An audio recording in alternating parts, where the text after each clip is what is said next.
Clayton Williams is a veteran of the U.S. Air Force, an experienced electrician, and a passionate gardener.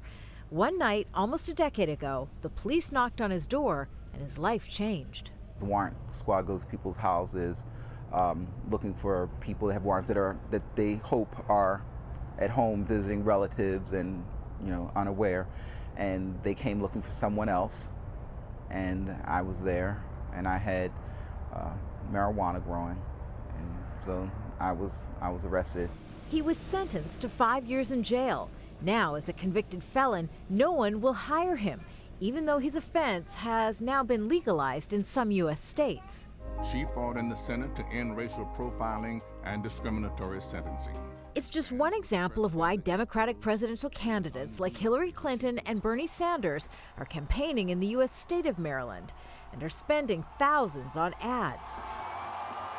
They're appealing for the support of African Americans, who make up more than 25% of the state population, but 78% of the state's prison population.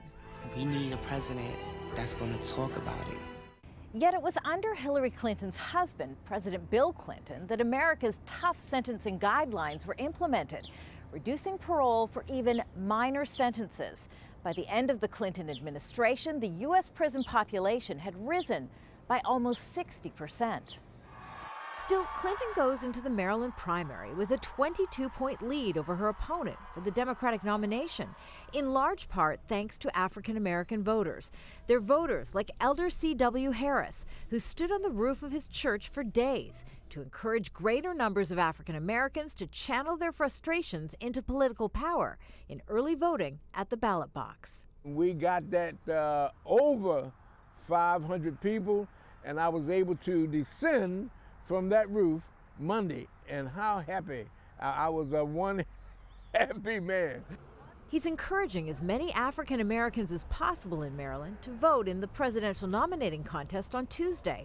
Clayton Williams will be one of them. If you're going to make anything happen, if you want anything to improve in your life, if you want to set an example for your children on how to get things done, you got to go out there and vote. And he says he hopes that when it comes to sentencing reform, if a Democrat becomes president, he's hopeful they'll keep their campaign promise. Kimberly Halkett, Al Jazeera, Baltimore.